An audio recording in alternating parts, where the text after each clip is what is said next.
Anybody have questions on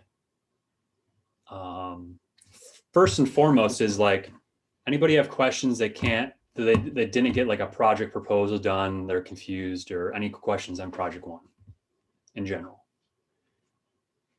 Yeah. I have a question. My partner just emailed me like 20 minutes ago and he said he transferred classes. So how would I go about doing the collaborative piece? He's still taking the class, just No, I think he transferred to a completely different class. Like, oh, okay.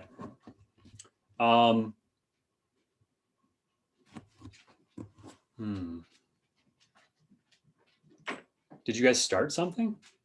no, we were gonna have a Zoom meeting tonight. Did somebody else email me? Somebody else, I don't know if it's this. I did. I emailed you.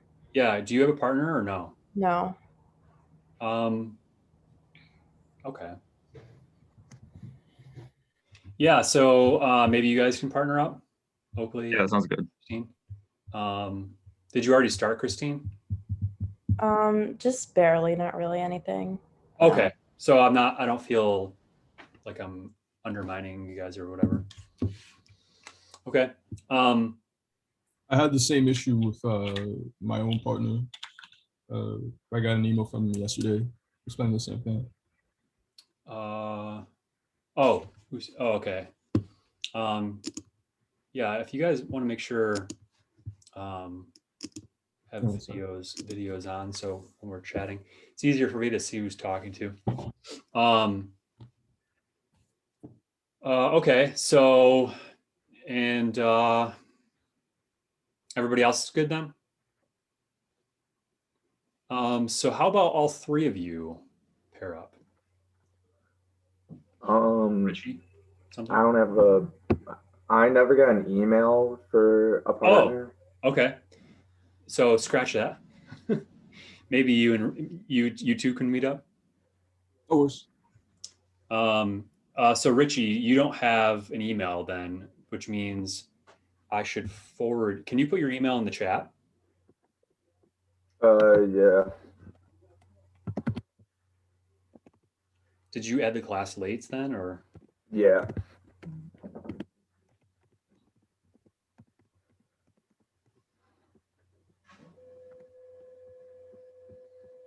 Okay, I'll just forward you some stuff here.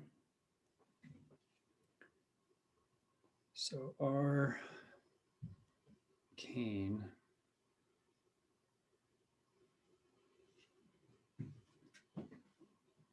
Oh, that's funny. Is Becca in this class? Yeah. You guys have the same email with one letter difference, right? Because your name popped up and I'm like, what is this?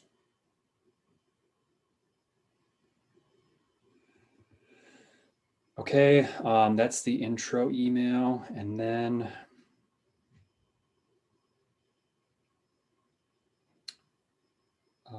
here, you'll need this email. And then Richie, do you have Photoshop installed or no? Yeah, I found your website. Oh, okay. And then I looked at some of the stuff we needed to do, and I downloaded. Cool. I downloaded it. Perfect. Yeah. Great. Okay. So I'd send you emails so you can catch up later, and you'll have other students' emails. So anybody else have questions about project one? I also want to follow up after that with questions on the group assignment specifically. Everybody's good with like, got their proposal out and proposal is good. Okay, yeah, questions on any more questions on the group stuff?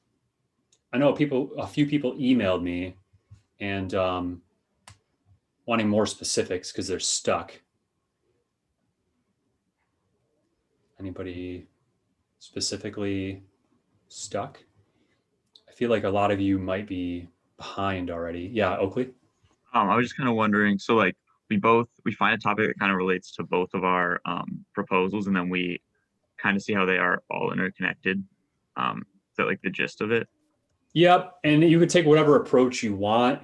You could be focusing in on like the simulacrum or the hyperreality components that overlap. That doesn't matter to me if you want to do that, or specifically the content. Whatever is easy to like figure out so you're not wasting a lot of time.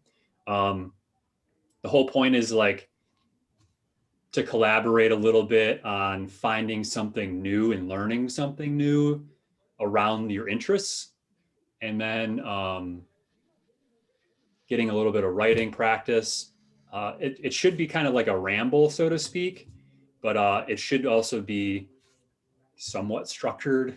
You know, shouldn't just Okay, be yeah. like one big blob paragraph.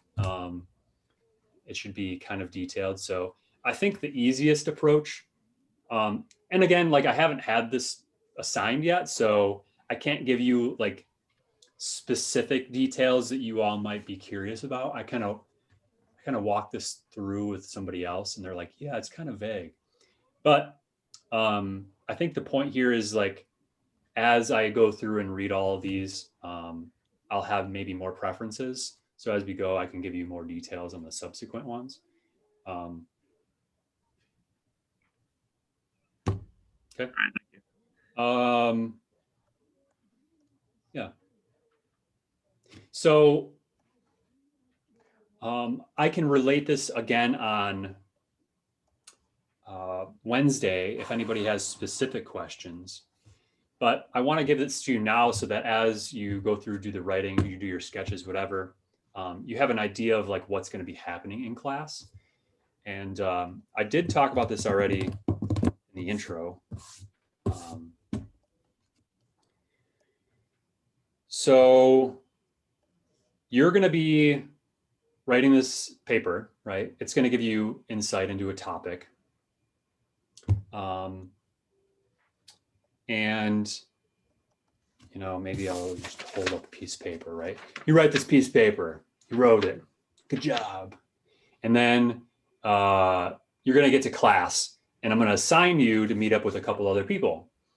And so you three will each talk about your sketches, talk about your proposal, kind of give everybody an overview, kind of ask questions, have dialogue, you know, meet each other. And then you'll decide, this is all up to you guys, which of you is going to be like the point person for each other, right? So A is going to talk about B, B is C, C is A, whatever, right? Because then the point is that once you guys talk for like 15, 20 minutes, something like that, then you're going to present for that partner of yours, just to the class, basically the same exact thing that they just told you. This is their project, this is what they're doing, here's their sketches, right? It's just kind of relating information. It's making sure that you're paying attention, right? You're being aware, you're learning something. And then after you present it, we're only talking like a minute, right? This is nothing formal. It's just like, hey, this is what they're doing. After you give us that primer, I'll be recording this too, so I can go back in and like grade. But essentially the follow-up to your research paper is going to be like your related information that I will then want you to use in context of that project that you just presented to us. To say, you know, so yeah, I think their project is relatable to this topic that I looked into because of, you know, X, Y, Z. I think they could take this approach or incorporate this one thing. It doesn't really matter how you go about it. The whole point is I want you to take insight or ideas from what you did and apply it to their project. And this is like kind of like on the fly stuff. It's kind of like that concept of like slam poetry, right? So the point is once you have this written, you wrote this thing, you have an idea of what you looked up, current event or whatever. When you are listening to your partner describe their project, obviously you're thinking about what it is that they're doing so you could relate that. But you're also in the back of your mind thinking, well, okay, does that relate to my research topic in some way? How does it relate? You jot down a note or whatever, a couple bullet points to talk about. And so basically that fusion of your research and their project and an idea, that is just like a topic to start a classroom discussion on that project that you like presented to us. So then we'll have open classroom discussion if anybody else has comments or questions, right? Like, well, what does this really mean, or how does this relate? Big question points when we open it up for the class are going to be like, are you missing some kind of requirement for the project? We're all, the whole point here is we're helping each other out and trying to solidify these ideas in more concrete terms. And by giving all these extra ideas or fusion of ideas, we're hopefully like getting to that point like more efficiently in a more creative way. Questions? Concerns?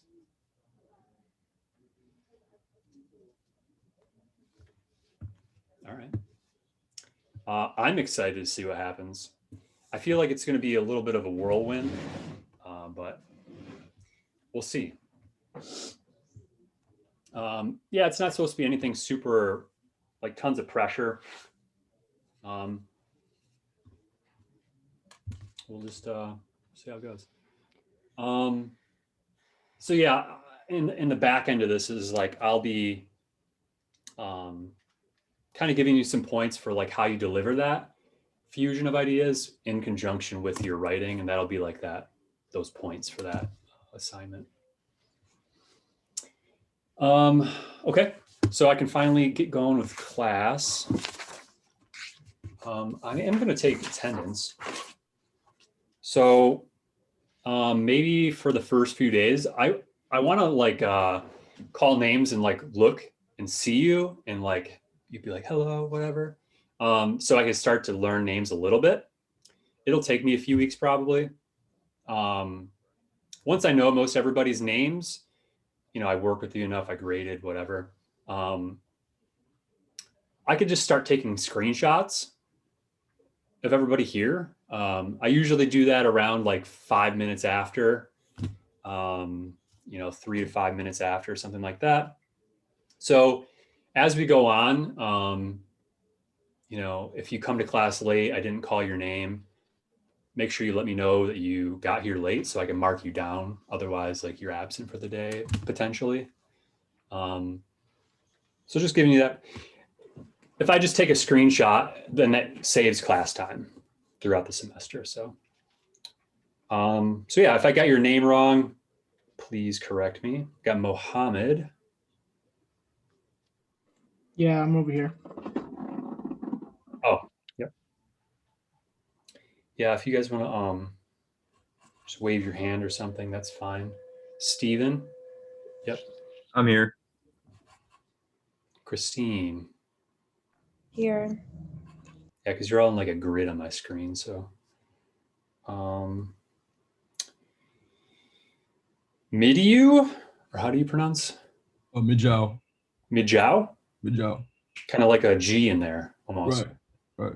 Okay.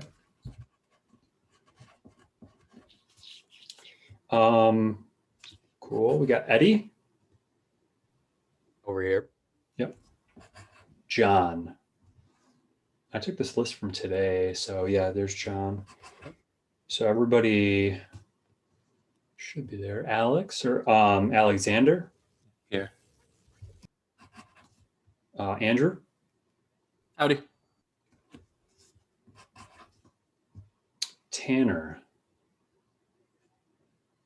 Oh, I see Tanner.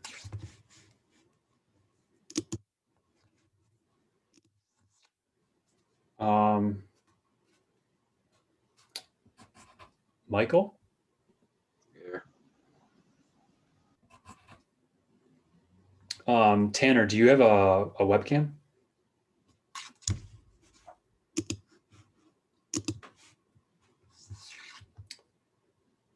Oh, okay. Richard? Richie? Yep. You prefer Richie? Yes.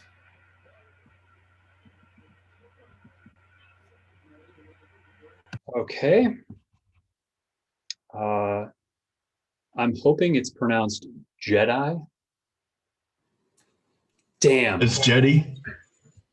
I wish. I had a feeling. Well, Yeah. you know, you make up the rules, you know. Let me just go get my lightsaber. Yeah. Hey, man.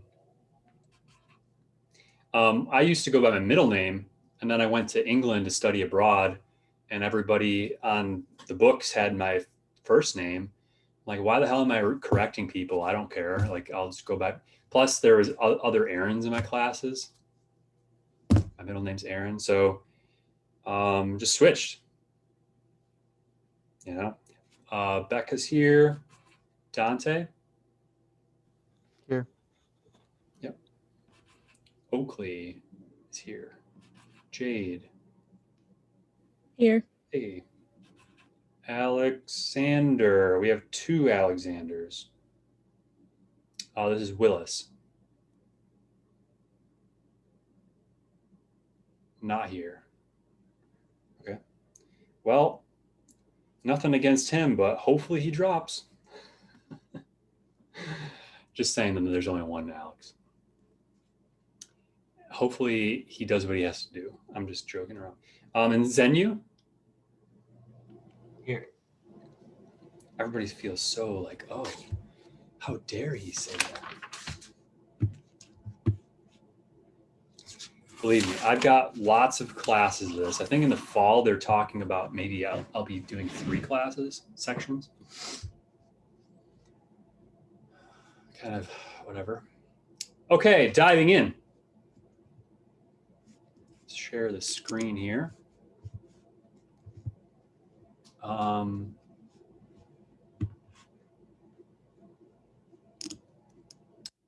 the good news is I always have these recorded and online.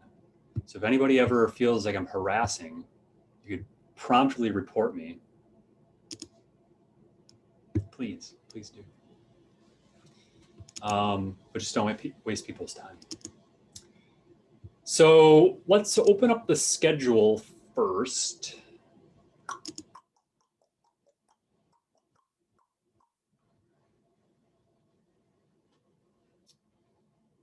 Hopefully everybody did the video,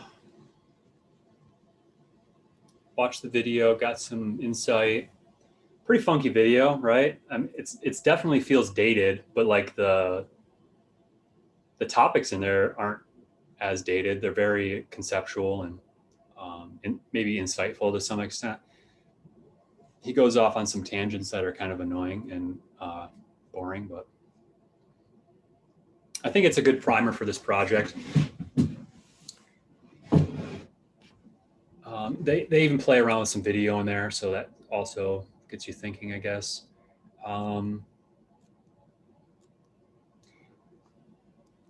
So nobody has questions on project 1 then.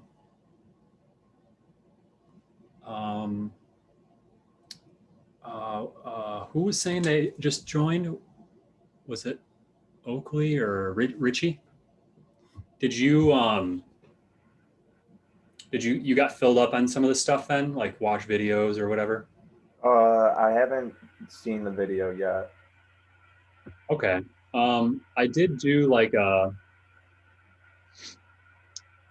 class recording for the first day. We didn't meet the second day. It was kind of like a soft cancel.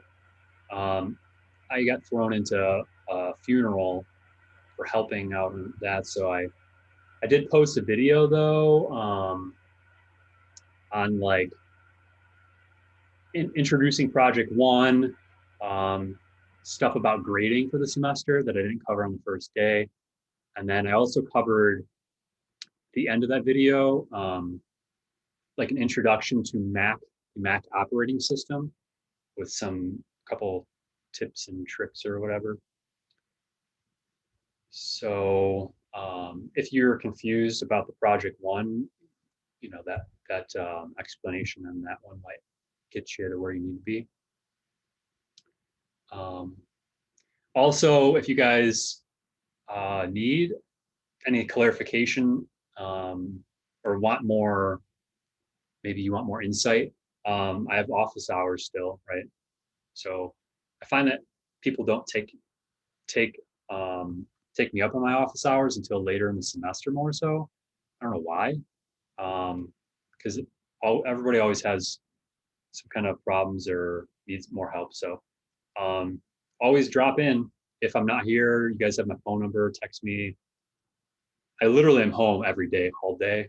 So if you drop in and for some reason I'm not at my computer or logged in, just call me or text me. I'll hop right on. I try to force myself to do some other projects. The quiz, right after this class, I have to finalize your class on Banner. Long story short, I didn't know that you have to reactivate every single individual class every semester as a teacher, because I usually use my website for everything. So after activating it, I couldn't make the quiz last night. The first, my first class, I made that one already. It'll be active, should be active from 5 o'clock today until like 5 o'clock tomorrow for like a full 24 hours. You'll need this lockdown browser installed on your computer. If you just click the link, it'll download. It's basically like an app on your home screen. Once you open it and launch it, it won't let you have access to other things. It's basically just restricting you, has your camera on. It's like proctoring, like an automated proctoring feature. So it'll basically open up, you log in to your Hub account. It'll basically be like your UB Learns profile on there. And then you just navigate to the quiz and take the quiz. I think I have it set to like give you an overview when you first go in. So it's a little slightly annoying, but we're only doing one. So once you're done, one and done.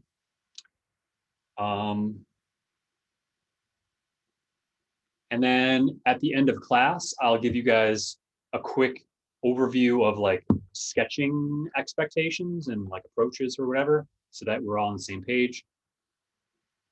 That's it. So I just need to finish computer basics. I'm going to breeze through this. I'm going to leave my notes up on screen, full disclosure.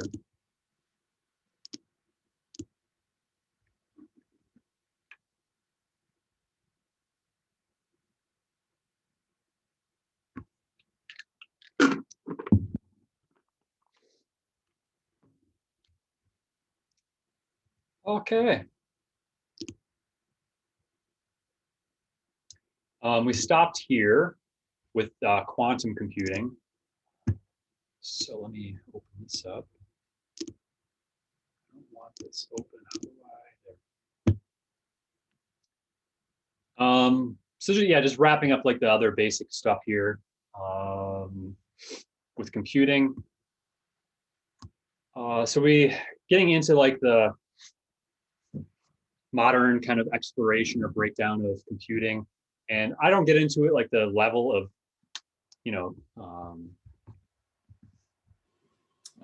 like computer programming or computer science level of things. Just giving you the general overview, so that upholding the expectation that you should know more than like your grandma with the computer. It's probably a good thing. So yeah, we're dealing with ones and zeros for binary for the actual root, like operating system that's structured in running in the background. Ones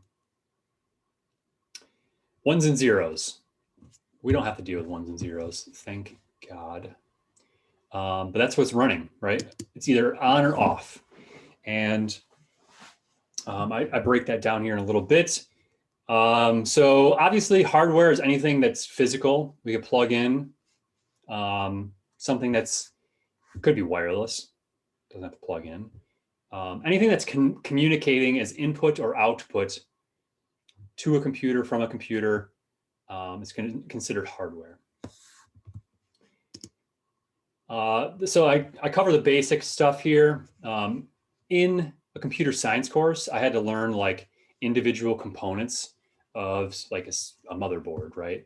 Kind of if you're gonna build your own computer from scratch and customize things, and not expecting all that. You just have to acknowledge that this silicone board is the logic board or motherboard.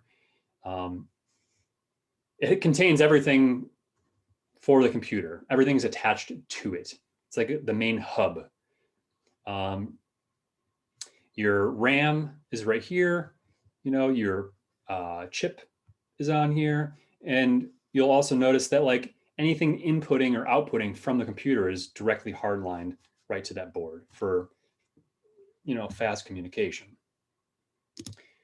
So again, the microprocessors are just a compilation of transistors, right? The more transistors, the more processes that can be computed, you know, per second, or however you want to gauge that calculations. And we just keep bolstering more and more transistors. It's the brain of the computer, right? It's running the operating system. It's executing tasks, so forth. The storage, this is something I like to stop and talk about a little bit more in depth, because you all need to be very specific with your storage, and you need to be, you know, once you have this degree in media study, I would assume that it's expected that you are like the go-to person to help somebody else manage their data. You should be thinking of that level of comfort. And that's just so that you know how to manage data yourself, right? If you can be comfortable enough teaching it to somebody, you should have enough knowledge with that subject yourself. And you know, if you're dealing with video, you're dealing with audio, you should be able to be pretty comfortable with managing that data effectively and correctly, right? So that you're not giving somebody a low quality version of an audio file for, you know, a production. You know, if you're filming, say if you go to film a concert for somebody, are you capturing it the right way and saving it the right way and encrypting things the right way and exporting the right way? You have to store all of this data. How are you managing this data? So being comfortable, knowledgeable with the different types of storage you have is going to be crucial. Even as far as like buying a computer, how are you store your files on the computer? How are you backing up your computer? How are you backing up those files? And as computers are all shifting towards solid state, there's smaller storage as of now. You also have to be like efficient with maybe using an external drive to save your files, because the computer itself doesn't have enough storage for all of your HD video. Okay, that's fine. But if you're storing all of your files on an external drive, what's backing up that external drive? Yeah, it's an external drive you're putting your content on, but that's not the backup if it's not also on the computer. So it's making sure you have an understanding of how you're storing everything and managing it. Solid state drives, as I said, are becoming more of the norm. They don't have any moving parts. Apparently they get warmer than hard drives. They are more expensive. They're getting cheaper, but they are still more expensive. As of right now, they have surpassed the storage capacity limits of a hard drive, because solid state has been seen that it's going to become like the future. Companies and the technology for hard drives has been kind of cut off for advancement. Hard drive disks, they have a layered stack of disks. They all are like a slight gap in between each other, but all of those disks spin at the same time. And that arm that you see right there, right here, that arm goes in between and on top of and underneath of every disk at the same time. So you're reading and writing to a disk with laser, but you have to acknowledge that the disk is spinning, right, on a specific speed. But if you have some stuff stored on one area of the disk and some stuff on another area, that arm has got to go back and forth, right? So it's reliant on moving parts. Could be bad if you're moving those parts around all the time, like in a laptop, right? You drop that laptop one too many times, you could cause damage to the hard drive.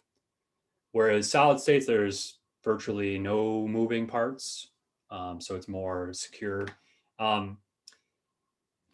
I want to give the full disclosure. I don't know how the technology has progressed so far. I believe that solid state has become more reliable, but in the past, like when I put in my own solid state for my computer, 6 years ago or whatever, solid states are not as reliable, at least back then, as hard drives. And as far as I know, that's still the same thing that exists today. It could be, somebody could fact check me or whatever, but like servers and cloud services, you can imagine like a huge room that's air conditioned, whatever. It's going to be towers and towers and stacks of hard drives, not solid state drives. I'm sure that's probably like a combination of or converting to solid state, but in the past, at least, they were more reliable. I personally have had my solid state for my computer just wipe itself at random one day. Luckily, I had a backup and it only had the operating system and programs on it. But I think it's getting better. The last I checked, hard drive disks had like a maximum capacity of like 4 terabytes or something, like 6 or 8 like not very many, a handful, a dozen terabytes maybe max. Solid state drives, though they're not like consumer level, the maximum capacity the last I checked was like 100 or 300 terabytes or something like that, like a tremendously larger amount. So although they are more expensive, because they're being developed actively, they are being cut down and they're becoming more accessible. The one example I gave last class is that I just got a Switch, Nintendo Switch for Christmas for my brother. I haven't really played it at all. I don't have time. But the little memory card is like a micro SD card in there. It comes with a standard size or whatever that, or that he gave me. But you could upgrade that to a 256 gigabyte SD card, a micro SD card. It's like the size of a nickel.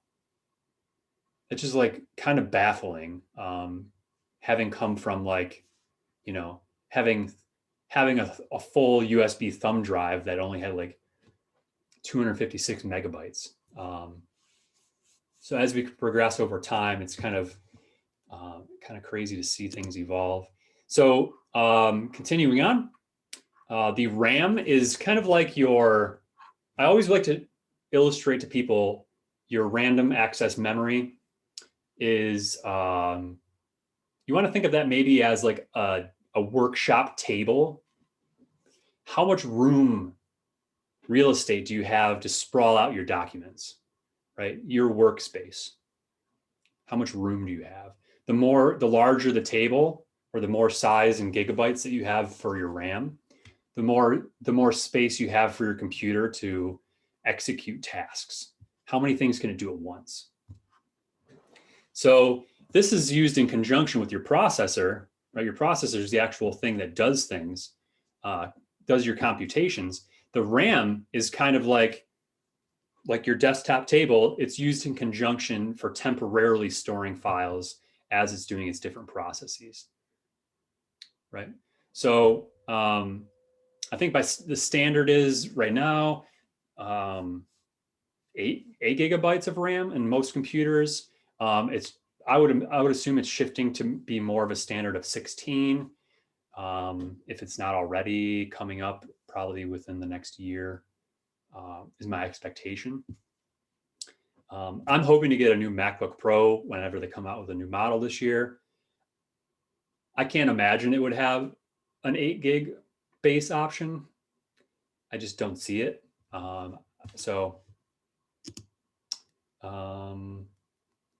Continuing on. I/O stands just input output. What things can you plug in or have stemming from your computer? This also can be wireless, right? Bluetooth listed here. Your Wi-Fi, right? Any kind of communication wirelessly. The most important things to note here, I think, for you guys as being like makers, media managers, is that you have to use cables to get into a computer. So what kind of cables are you using? Is there a better option? Is there one that costs less that also is better for you? There's a variety of different ways to do things. And we're at a pretty weird junction point where this stuff matters a little bit more than it did in the past, because everything is switching over to this new proprietary cable format of this like USB-C. So I just want to give a quick overview so you have like a basic understanding. USB-C is standing for the size of the connector. It's not an oblong rectangle like this. It's a little bit rounded, right? It's a different shape. That's what the C stands for. However, there is USB-B, which is type B, which is these. That's the standard USB type B. And there's USB type A. I might be confusing B and A, but type A would be the like more square format that's usually used for a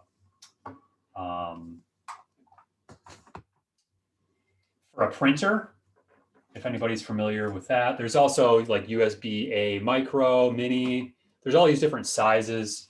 I have a ton of stuff here. I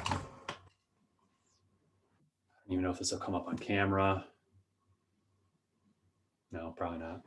More of a square. So those are all different shapes, but the actual format of them differs, right? So we're talking about like USB type, USB 1, super old format. USB 2 has been the standard for like 15, 20 years. USB 3 is now, I believe, taking that place, I believe, for everything. I don't think computers come out with USB 2 anymore, unless they're cheap,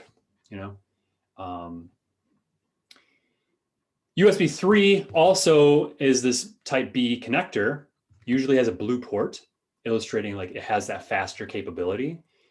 You can't just use a USB type 2 cable. you have to use a type 3 cable. Sometimes they look identical. How do you know the difference? You have to be very specific when you're buying cables now. And if the cable comes and it doesn't have any markings to tell you what it is, you should probably label it yourself. This is also confusing for Thunderbolt, for those of you who have Mac. For instance, the newer Mac computers, as the last couple of years, they have started shipping with just the USB Type-C port. However, there's Thunderbolt capability through that USB-C type port. So the communication style can be different. You know, there could be multiple different communication styles through the same port these days. So it is worth getting to have an understanding of what those are and how you can effectively use them. So this is the shape of this is USB 1 and USB, or Thunderbolt 1 and Thunderbolt 2. Wait, no. Yeah, Thunderbolt 1 and Thunderbolt 2. I'm thinking of Firewire.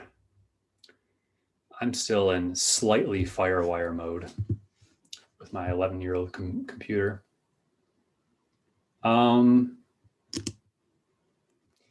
So this is just a little interesting fun fact. If you see this like 0, 1 on here, this is just standing for like on off, right? Symbols for on off versus this. It's a very common symbol you see on like computers, right? It's just one button. There's no like flip back or forth. It's just one state. That's called a standby button.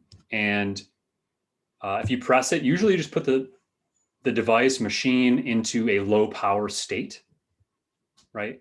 You're not necessarily turning it off, like cutting off power. Usually these function in the way that you could long press to power off completely, but just a fun fact there. So when we're talking about like a hierarchy of a computer structure, the base level of software is going to be the operating system. You know, that's embedded onto, that's the first thing that's embedded onto your hardware. And then that operating system runs your applications, and those applications effectively are managing your documents. Interface, this is like a whole design principle.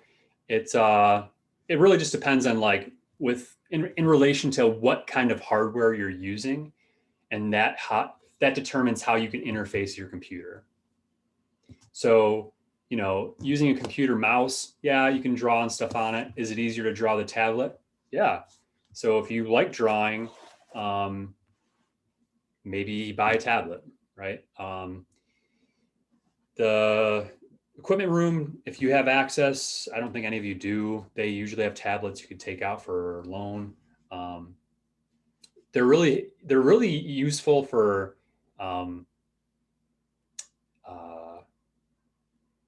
drawing in any of the Adobe programs. And if you have an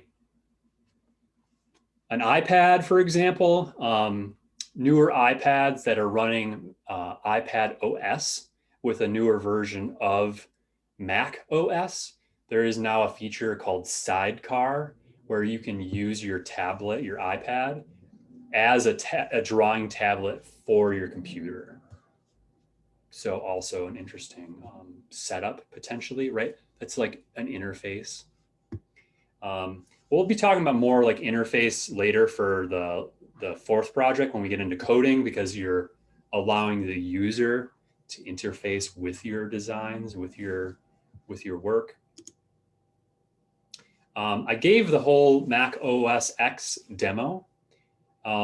Actually, it's just called Mac OS now. It's not OS X.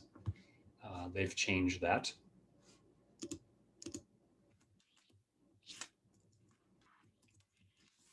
Dunzo. So if you wanna get some info on that, I highly recommend checking that out. It's only like 5-10 minute long talk.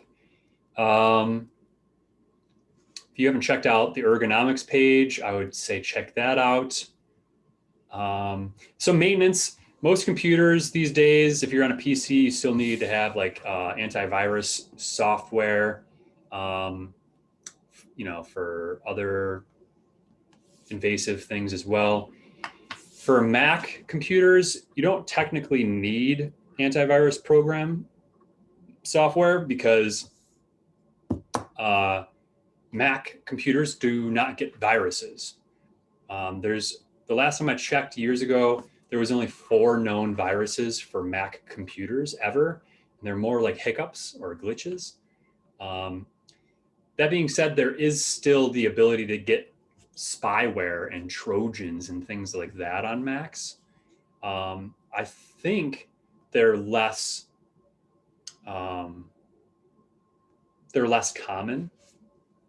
That's my understanding, at least as of the last few years when I last looked it up. But the last thing to note about maintenance as well, not only should you be getting rid of programs, getting rid of programs you don't use anymore, getting rid of files you don't use anymore, emptying your trash, right? These are all general things you should be doing over time. If you are very tidy and you manage everything well, it could be like a clean room where everything just works the way it should, right? So you can kind of keep bringing that over to your new computer, to your new system. You keep evolving with it. Similar to those of you that have like an iPhone, you get a new iPhone, everything just working, right? You could be doing that if you manage everything well. If you're the person that has like a billion things in your desktop and you're not naming things correctly and you're losing track of things, it's just going to be like a lifetime of nightmares. And you also won't be considered very professional when it comes to collaborating and things. So good place to start in terms of training yourself. Last bit is about on data. And we start down at acknowledging the lowest attribute of data is a byte, or sorry, a bit. A bit is usually a lowercase b, fun fact. Stands for just a single 0 or 1. And this is, why am I blanking on it? What is this coding language? Why am I blanking on this? Somebody knows. All of you know, except me right now. Binary? Yeah, thank you. I don't have it anywhere in the notes here for some reason. I don't, it's the first time I blanked on it in a long time.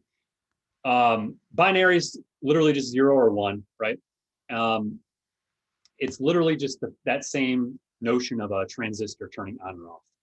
And if you chain together 8 of them, you're creating a byte. It's called a byte. A byte is literally just a sequence of these bits, either on or off, right?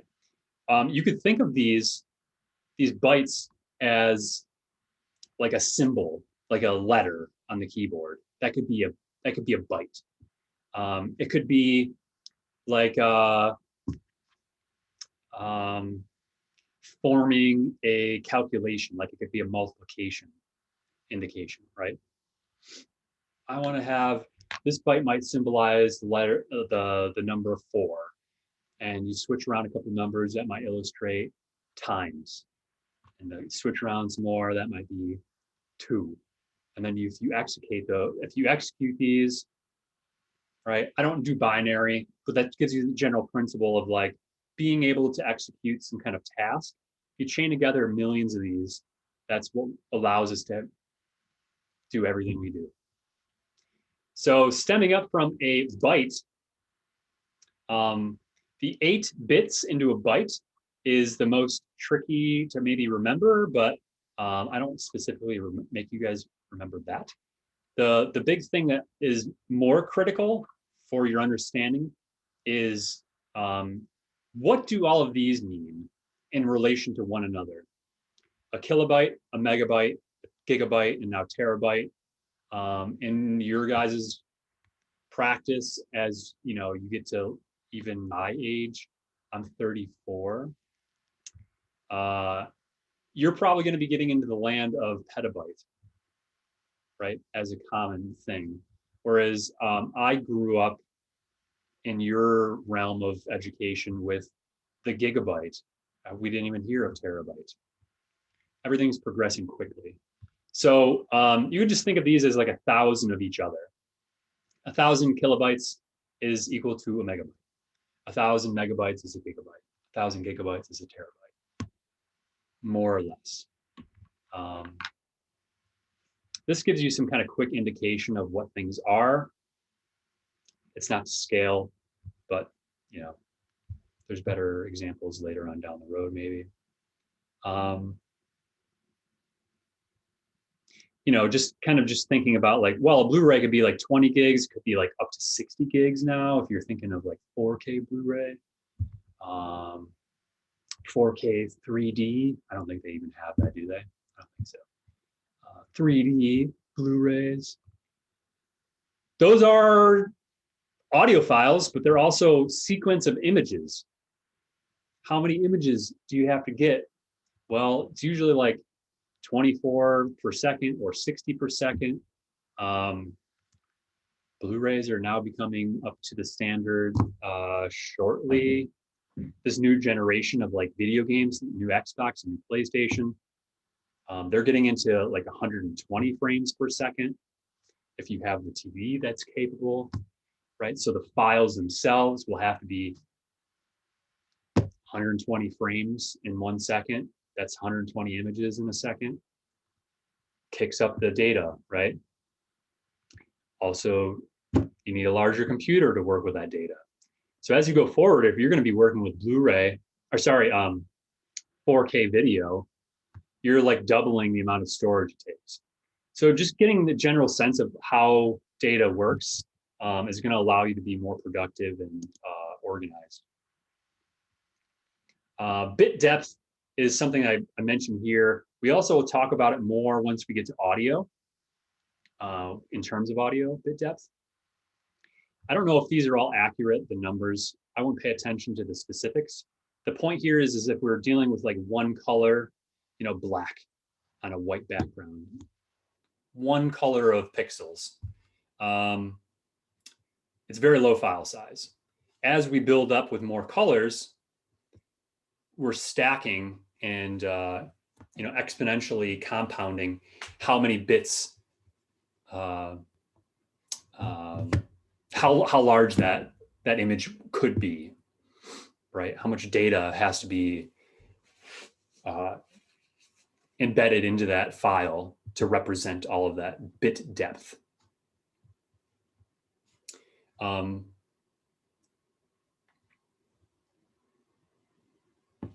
Any questions?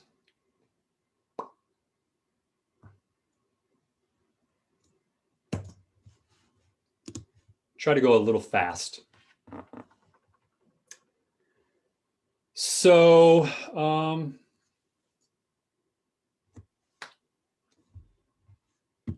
exercise 1, numero uno. You should all open this page up. There are 4 images here. I want you guys to download these 4 images.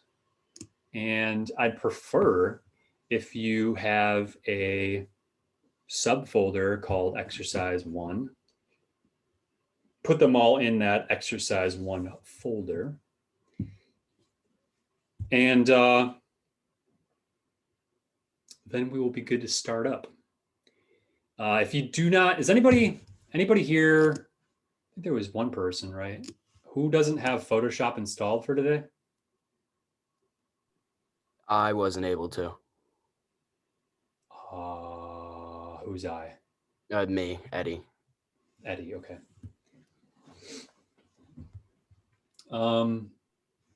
Yeah, so are you on your own computer? Do you have any specific problems or? No, it was just it was a lot of the card stuff because I had to put it through on a credit card and I just don't have that available at the moment, but I'm working on that. Okay. So yeah, we'll use it again in class on Monday. But yeah, obviously if you can get it before then, you all can start playing around over the weekend of some things, maybe, depending on how far we get through this tutorial. Because Monday will be like, I'll talk about like the lecture on raster art, finish up the demo if we haven't already, and then it'll just open it up to some work time. So I believe like a little bit of my rambles this semester have pushed us back a tiny bit. I think it's all in relation to the new partner explanations. So I'm not really trying to make it more work. I'm just trying to shift the work. So hopefully we can migrate with that well. So once you guys have all of those downloaded in a folder, we're just going to launch open our Photoshop program. I'm going to keep some of you on the right. So I'm going to keep this smaller. I'm not sure why mine isn't loading preview images for some reason. Hello, hello, hello.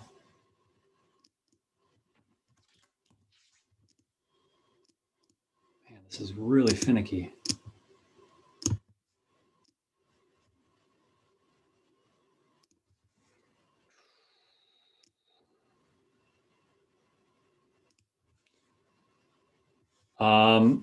So yeah, on your own time, if you are interested, you could always come in and they have like guides.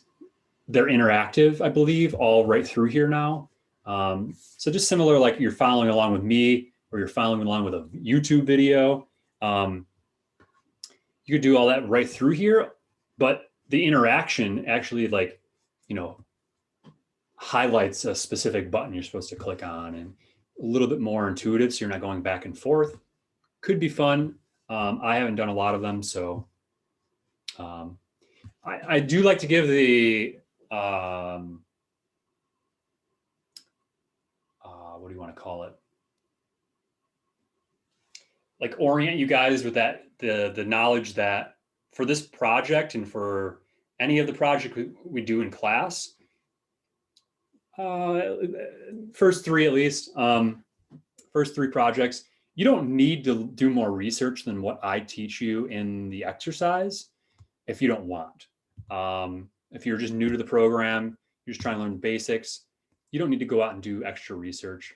If you guys are familiar with Photoshop, obviously you want to push yourself to learn a couple new skills or try out some new features and see how that can help you with developing your images.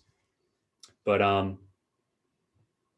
yeah, I find a lot of students each semester get caught up in saying, yeah, well, I couldn't get that far on my project yet because I've been looking up guides and how to do things. Well, that's fine. But I mean, technically we're going to do all really what you need right now today and, you know, finishing on Monday if need be. So just trying to make sure I focus on that notion so that you guys don't feel like you need to go out and do a bunch of other stuff. You just need to make sure you know the things that we covered in class. You could do a ton with what we cover in class.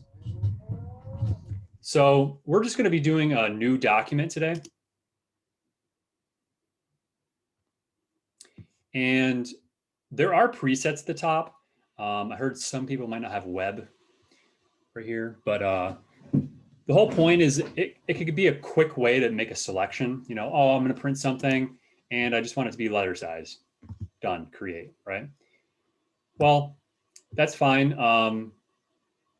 Oftentimes when you do a document, this is important for anything you do for, you know, any kind of document size, anytime you're dealing with a size.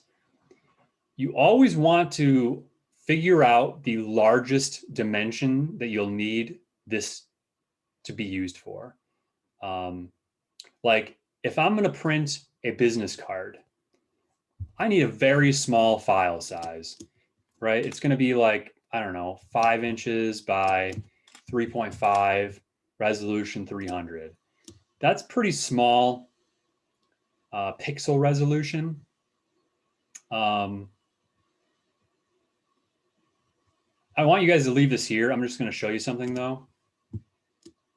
If we go to like look at what that dimension is, it's 360 pixels by 252. That's very small.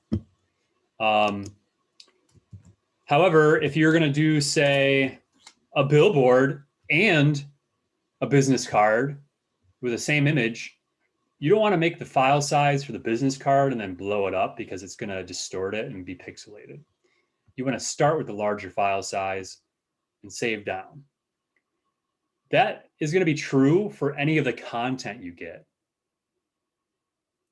If you're going to have a large image for your project, you want to make sure you're getting large images for your project.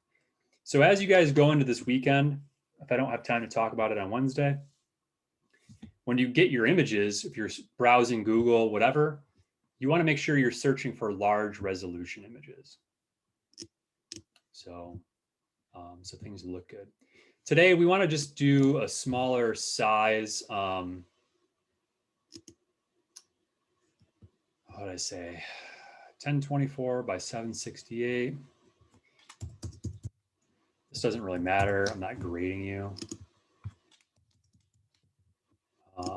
768. This is where you could choose your orientation, right? If you're flipping it back or forth, it'll just switch the dimensions.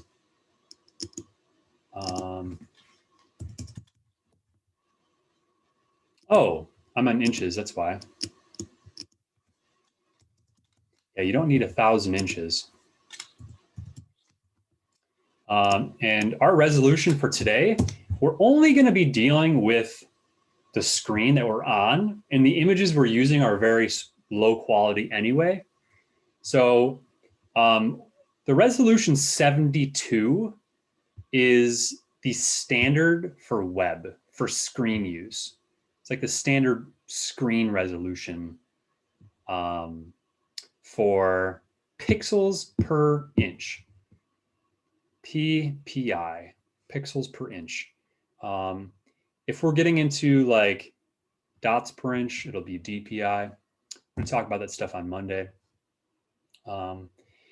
300, it was 300 by default. That's kind of like the standard for printing. We're not going to be printing this. We never will be. If we wanted to have the option to print and for web, we would want to set it to 300 because we could always save down. Because we're dealing with screens, we will just stick to RGB, which is a screen-based color format, red, green, blue. And you always want to check advanced options, at least the first time you use a program, to be familiarized with what's there. And we're not going to get into a lot of color management because we're not printing the semester either. So I think it's fine just to have the default of Adobe RGB. We're using Adobe programs. It's going to be synonymous across programs. Then create.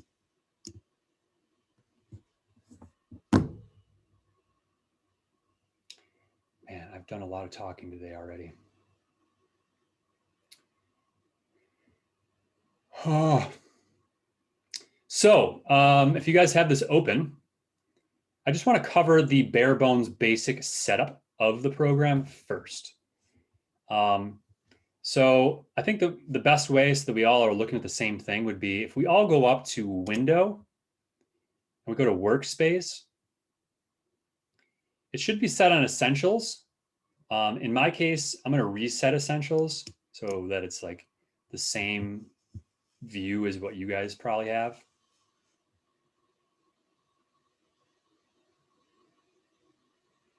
Also to note, since we're starting to get into, you guys are doing things on the computer at the same time I'm doing things that I'm showing you.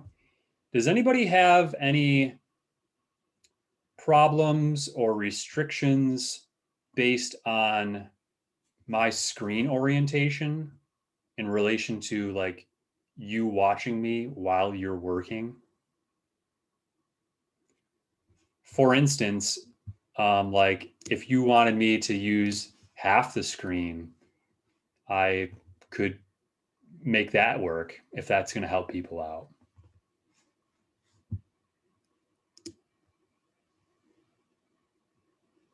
Okay. Always just let me know if something seems like it's not very user friendly. But so the overview that I want to talk about here is that in Photoshop, we have all of our tools on the left-hand side by default, the tools panel. On the top here, we have our option, like I refer to it as the options panel. I'm not really sure if it even has a technical name, but options panel. And your options panel will actually change depending on what tool you have. So as you change the tool, you're going to get different options, right? Easy way for me to describe that here. Along the top, obviously your menu bar, these are all different things you have accessible. Crazy thing about Photoshop is like, there's a ton of different ways to do the same thing, a lot. Photoshop has a lot of interesting abilities that you could get into depending on if you want Photoshop to work well for you and whatever you're working on. Some things, right? Like Photoshop, yeah, you can work on photographic images. Great. Well, Photoshop also allows you to automate different processes, whatever. You could run scripts. Like you could design a whole website layout and then all the different elements of the website, like rollover effects, animations to some extent. And then you could export all of that as a script that you could then import into, say, Adobe Dreamweaver. There's a lot of different versatility in between Adobe applications. One thing to note is a lot of times some places might only need Photoshop for the most part. So Photoshop still has embedded within itself even the ability to do video editing. Kind of ridiculous to think about. You could edit video in Photoshop. Pretty sure that's still an option. So that being said, the last thing to talk about is on the right, we have all of our windows. These are, I often will refer to them as tabs as well, or panel, like layers panel, layers tab. The program itself refers to them as windows. So if we actually clicked window, we can see what things are checked on. These are things that are actively like open on the right-hand side. For example, channels, which we won't even be using, is a tab that's there. It's not open though, so therefore it's not checked on here. If we clicked it, it would just pop it open, right? So first thing I would like to note is that we have the ability of customizing what windows, tabs, panels we have open and accessible depending on what we're doing and how you like your workflow to be. I can tell you right off the bat, we're not going to need libraries or we're not going to need Learn. So by getting rid of these, we're opening up a lot of real estate. So we could right click it and say close. We could actually take that tab and click and drag it.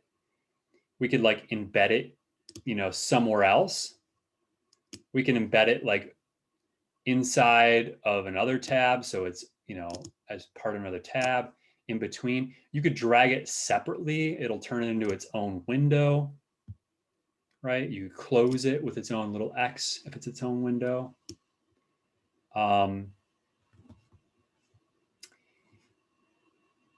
Also, there's history right here. History is something that I think you guys might want to have on as you're learning Photoshop in case you need a more visual reference of what you have done in like the order of things you've done. I personally don't use it anymore, but I was trained with it, so maybe it's still helpful. Some things could be collapsed, right? Like all these little windows have a little collapse option. So that's what history is currently. It's collapsed. What I would do is drag history and just, you know, put it in maybe with properties and adjustments, because to save space. And then lastly, a lot of these windows, like right now, all of these windows or tabs, they're all embedded, right? They're like embedded in the side of the program. So you can manage the width of that. There is like a smallest size option, or scale, or whatever you want to call it. But the most important things I think you'll be using are going to be the color, the history, the properties, the adjustments, and the layers, specifically layers. I always usually have the layers down in the same spot. If you more or less save like the exact same defaults as what there is, like we reset it to, you won't get too caught up in moving to a different machine if you have to use Photoshop on a different computer. If you get into the habit of really wanting things a specific way, say if you become like a custom, you know, Illustrator person, or you manage data content for a website, whatever, all these things, you can actually save your workspaces and create a new workspace and bring that with you and open it up on another computer, blah, blah, blah. Questions for orientation things. I will know that some of you might have a different canvas in the middle. This is just a preview of this, of the like how we're previewing the canvas. It's a different size of a preview. Like if we all set the dimensions the same, it is still the same. It's just previewing at a different size. You can change the dimensions of the preview down here with the percentage if you wanted. I never use that. You could use the dimension change with the zoom tool. I never use that. I always use the shortcut key. And I think that being media people, you should also get in the habit of shortcuts and making them more habitual in your workflows. Because ultimately, the more work you can do, right, the more efficient you are, the better your workflows, the more productive you'll be, the less time you'll take on different things, the more time you get for yourself.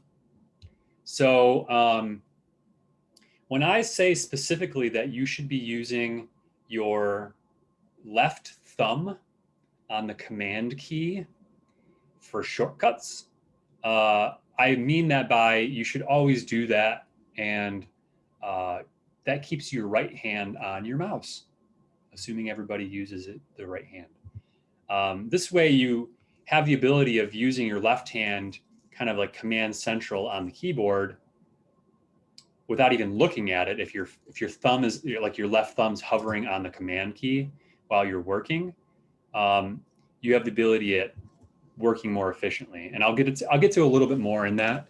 But like zooming in and out, you would do command plus and command minus. So this is one that I often like take my hand off to use on the keyboard with my other fingers. But besides the zooming in and out, like you could shift your left hand over and use the other command. And I know a lot of you are on PC, which will be control, but I usually stick with talking in the Mac syntax or commands. Also, so command plus minus changes your view. Tab will temporarily close all of your peripherals. And then you could do like a command 0 will center your canvas in the screen. So this is like to show people a preview of what you're working on, maybe in person, like large size without all the distractions. I don't use the tab thing very much. I do use the 0 quite often, command 0. Like if I'm really zoomed in and I want to get back to the main overview, I'll just do a command 0 to see the overview. So you guys will be using that, I hope, quite a lot rather than using the magnifying glass. Just get into the habits early and keep working at them. Okay. First thing we're going to do is play around with our layer. So as of right now, we only have one layer in here. It's called background. And we could like right click on that layer and see some options. This applies to any layer. And we also have additional options for the layers panel in the top right. You see this little menu icon thing? This menu option is available in any panel, right? So like if I'm in layers, I click this, it's going to show me all of the different options I have for that layers panel. However, if I go to channels, I could then click that same exact button and it's going to be different based on that channel. So in combination with right clicking for options, there's sometimes other nested features under that options, like that properties panel or whatever you want to call it. Option panel, properties panel.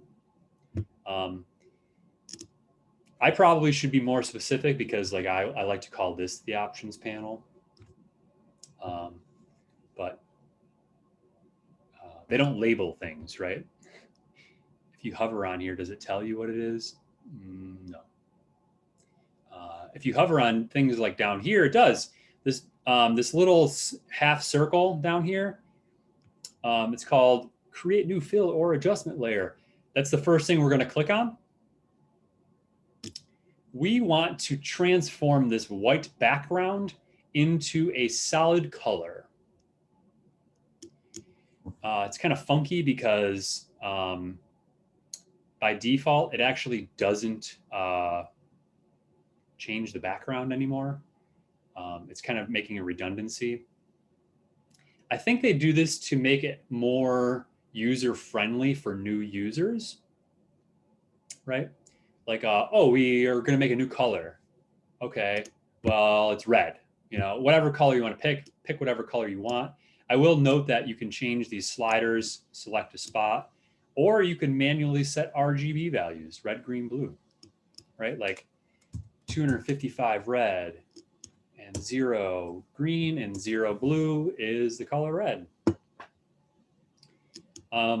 So just pick a color and just leave it here for a second. I just want to show you that if you say, I guess I won't show you. If you delete, say, a section of this, right, what's going to be behind it? What do you guys think?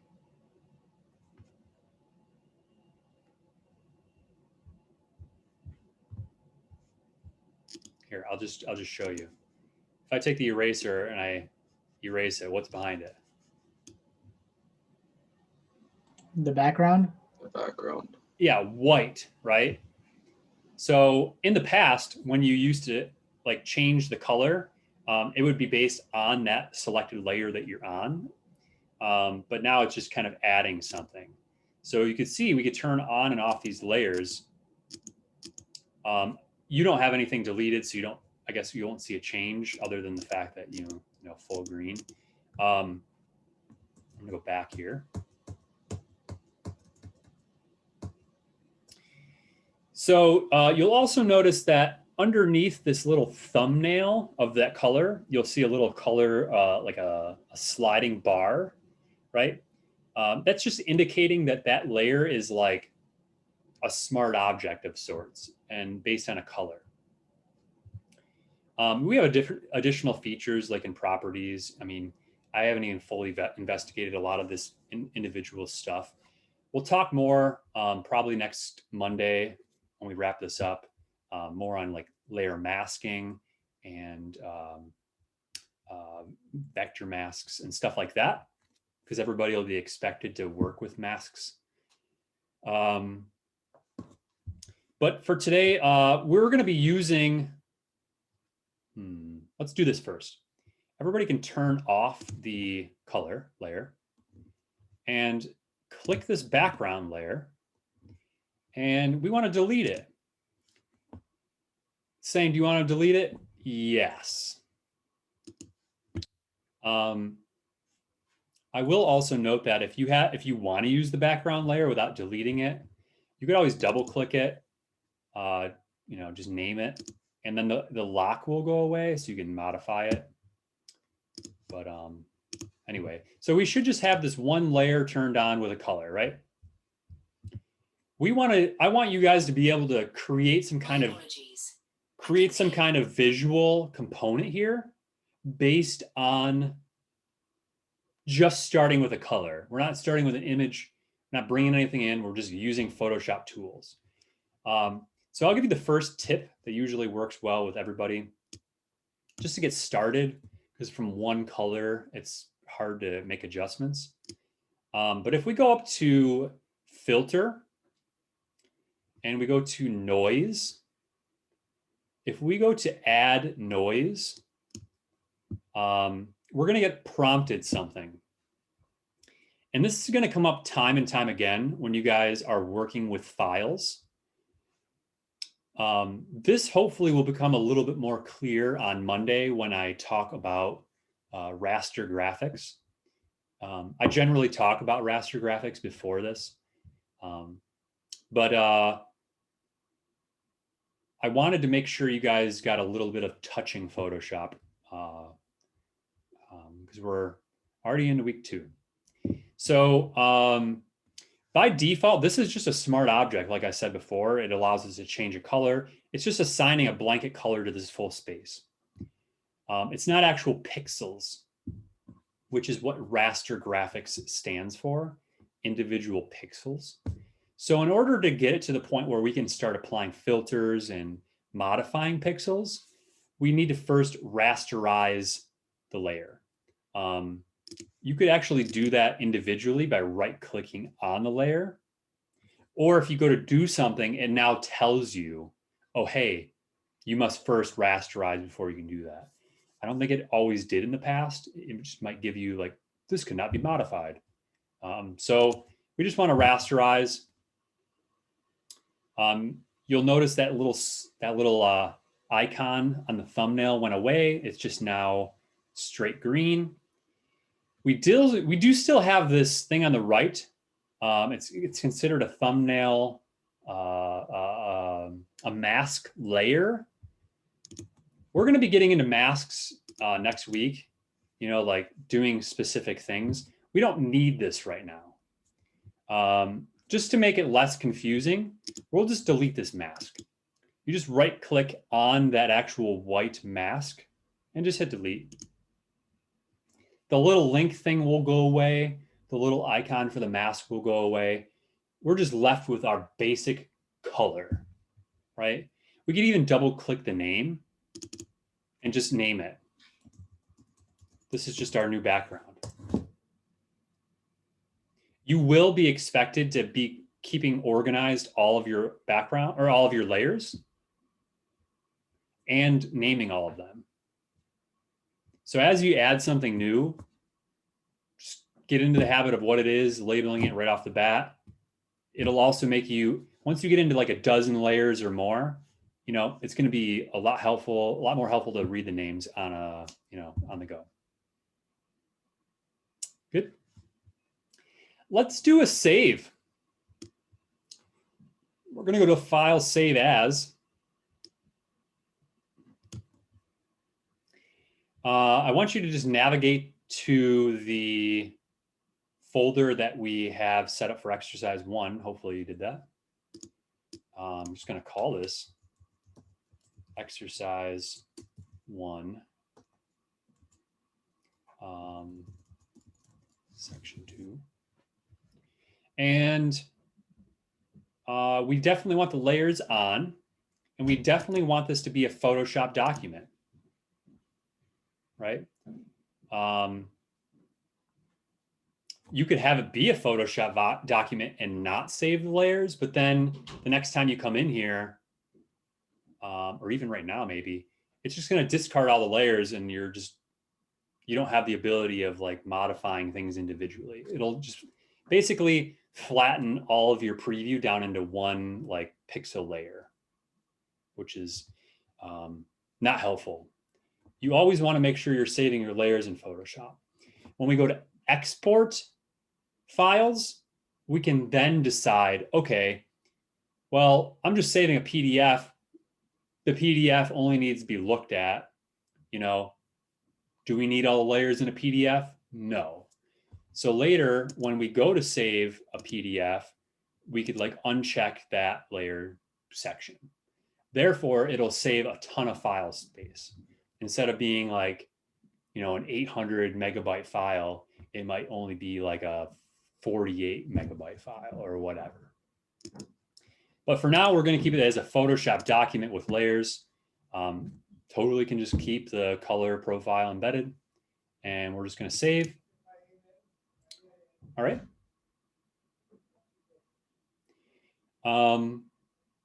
That save as option will be how you do most of the saving, exporting in Photoshop. There also is an export option for some additional things. It really makes me cringe at thinking how non-uniform this is across Adobe programs. It is what it is. So the other option we will be using later, you don't have to go to this right now. I'm just showing you, so you just sit tight. But we do have a save for web option. So say this document is like a full resolution tabloid size print. It's 11 inches by 17 inches on piece of paper. That's about the dimensions that your projects need to be, because we used to print them on tabloid sheets of paper in the classroom. So if we have a large resolution like that, and we're only going to be uploading this, you know, for a website, do we need to have that huge resolution file as a JPEG? No, because people will never see it that large, especially if it's a thumbnail, right? So save for web is just an option you guys will have to do later for your submission. What's nice is it shows you your original size of your file, and then it shows you what the compressed version will be based on the preferences you pick. So, you know, it could be a JPEG. You could have it be like, you know, high or low quality. And you'll see the active size of the file as you go. You can zoom in and out here. You could see like the before and after quality, so forth. I will note though that when you do save for web, if you're, for instance, like saving a thumbnail, and you know the thumbnail is never going to be more than like 300 pixels by 300 pixels, you would first want to change the image size and shrink it down first, and then save for web. These are all different things you have to learn on the way. I am just kind of showing you whereabouts they are. And like, you don't need the image size thing for class. There also is canvas size. Say, for example, well, my current canvas size is 14 inches by 10 point whatever, 7 inches. Oops, I made the wrong size. I need it to be larger. Well, I could do, you know, change it to like 17 by 11 inches, hit OK. Zoom out. I did something wrong there, but you can see that the actual canvas size changed. So some of these basic features you should become aware of. So I'm showing you early. You might forget, but the one thing that I think I mentioned the first class that is very helpful is as we go along, and I mentioned these quick little things, it could be very easy to forget all of these things, right? You should really have a sheet of paper or your notebook out. And as I name drop something, you don't need to take full sentence notes. You could just say things like, just write down image size, canvas size. You might forget what they are, but if you're on a Mac specifically, you could go to the search under help and you can search canvas size. It will show you where it's at, right? So any of these things I go over, if they're new to you, this is the first time you're doing it, I try to go somewhat slow in class so that as I'm talking, you guys can take a couple notes. I will say that anybody that usually ends up having a lot of trouble with starting a project, I mean, number one, they didn't watch the video. Number two, they didn't do their proposal. Number three, they didn't do they didn't do the process that I structured out, but also they never took any notes. So they forget how to do all these simple tools. And then so even once they do have the processes down, I cover them again for them. Or sorry, once I cover all their concepts, we get an idea, even though we did the demo, they still forget how to do everything. So I'm giving you all this insight now so that you can preventatively take the actions you need to make sure you're remembering the ways in which you need to remember. I think hopefully this helps by telling you early, right? Kind of giving that context. Saving quick reference notes, you could always find stuff later. Even if you're on a PC, you could do a Google search for Photoshop canvas size or Photoshop image size or that sort of thing. So I'm going to do Command 0 so I can see the whole thing. Let's do our first filter effect. Because we only have one layer, it's automatically selected. We're going to go to Filter, Noise, Add Noise.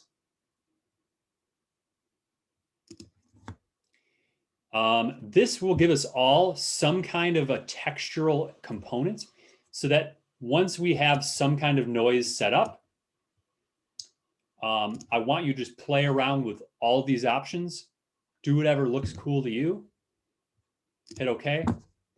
This now gives us some kind of substrate to now continue modifying and creating some kind of background out of nothing. No image, just completely internal with Photoshop. So now for the next 5 minutes or so, I'm going to give you guys the time to go through and check out different filters. One by one, something comes up with a crazy window like 3D. You're not going to want to try that right now. If it comes up with a big external, like it loads and loads and loads and loads, takes like a full screen cover thing here. Might not be the best option. Some of this stuff is a little bit more fun to play around with. So, like don't do video effects. So check out some options. If you've already done all this before, a lot of filters, this is pertinent to everyone, just so you know. Under image and adjustments, you also have basic, more technical ability to change the full layer itself as well, right? This applies to, not only should I say layer, I should also say this. while you're playing around with your background transformations, say I do a pinch and that's not doing anything. Just play around for a couple minutes. I'll chime back in a second.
And obviously, as you go along, if you apply something, you could then continue on and put other filters on top.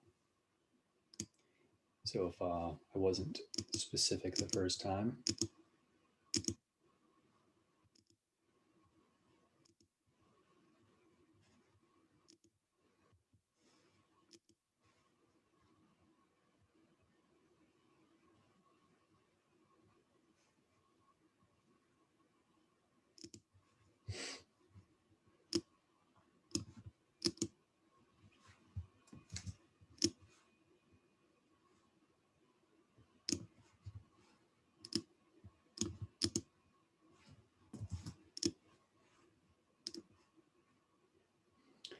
So on top of the filters and the do one thing here. Why is my blur messed up? Stop it. Radio. Yeah. So on top of this stuff, what I will also note is that any kind of filters or layer effects will not only be applied to what layer you have selected, but also what individual selection you have. And we're going to get into more selection stuff next week because we don't have time today. But say, for example, you have these different selection tools up here. The marquee, this allows you to just make like rectangles, these like dotted lines that are moving that shows you like what your active selection is. The lasso tool, that allows you to like free form a selection, right? We'll get into more stuff like polygonal. Any of these tools have a little drop down arrow you can press and hold, and there's more tools. Also at the bottom of the toolbar, there's an edit toolbar option. You can click that. There's even more tools you could bring out. Maybe mine kind of froze here for some reason. Anyways, what I wanted to get to is once you have some kind of selection, you could actually change the image, but only that selection. Right? So in this instance, like it's still only on the same layer. I just modified only those pixels with that effect. Right? But now if I want to go back and work on those pixels, can I in the same way? Because I'd have to remake the selection. And we'll get into like how it might be more beneficial to have a separate layer you know, like maybe if I cut that out, I can paste it and just have it be a separate layer. Is that more beneficial? Just kind of showing you like cracking into like, ooh, we can start doing things. The last thing I want us just to do real quick is get our image in here. And this will basically bring us to the same point the other class was. I wanted to make sure I was covering everything and not going too quick. So let's go ahead and go to File. Photoshop allows you to import images in 2 different ways now, similar to other applications like InDesign. We always want to be using embedded. This allows Photoshop to contain the entirety of the original image that you're using inside the PSD file. So when you go to back up your files, right, you're going to back up your Photoshop project. If for some reason you switch up the folder to where the files are, you know, your image-based files that you're using, it won't mess up if you're, you know, that's what would happen if you use linked.